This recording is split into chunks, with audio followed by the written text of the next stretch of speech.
বাহ, বিয়ে না হতে বউকে রেখে শালিকে নিয়ে টানাটানি। This is too much. আমি তোমাদেরকে কতবার বলেছি তোমাদের দুজনকে আমি ডিফারেন্সিয়েট করতে পারি না। এই ফাইজলামের মানে কি? আরে একটা মাত্র দুলা ভাই, আমি একটু রসিকতা করবো না? আলাদা করবা, যেমন হয় কপালে বাচ্চাদের মতো একটা টিপ দিবা অথবা গালে একটা আর্টিফিশিয়াল তিল দিবা, তাহলে তো চিনতে পারবো। দুলা ভাই দেখি সিরিয়াস হয়ে গেছে। তোমরা দুজন মিলে আমার ক্যারেক্টার হুমকির মুখে ফেলে দিই।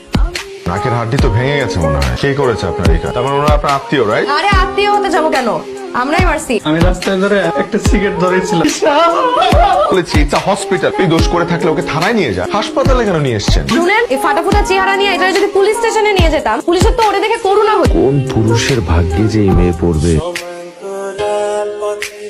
মানে আপনি না মাত্র আমার বাসায় ঢুকলেন, ওখান থেকে ওখানে কি করে গেলেন? এই দুটা ফ্ল্যাট কি ইন্টারকানেক্টেড? আমার তো আপনার সাথে দেখাই প্রথম হলো। কি মিথ্যুক মেয়ে! গতকালকেই তো একটা ছেলের হাত ভেঙে আপনি আমার চেম্বারে নিয়ে আসলেন ট্রিটমেন্টের জন্য, আর এখন বলছেন আপনি আমাকে। আমরা আসল মানুষ, ভূত না। আমরা ও। সারা, ও আমার থেকে 2 মিনিট আগে হয়েছে তাই আমার থেকে বড়, আমি ওর থেকে 2 মিনিট পরে হয়েছি তাই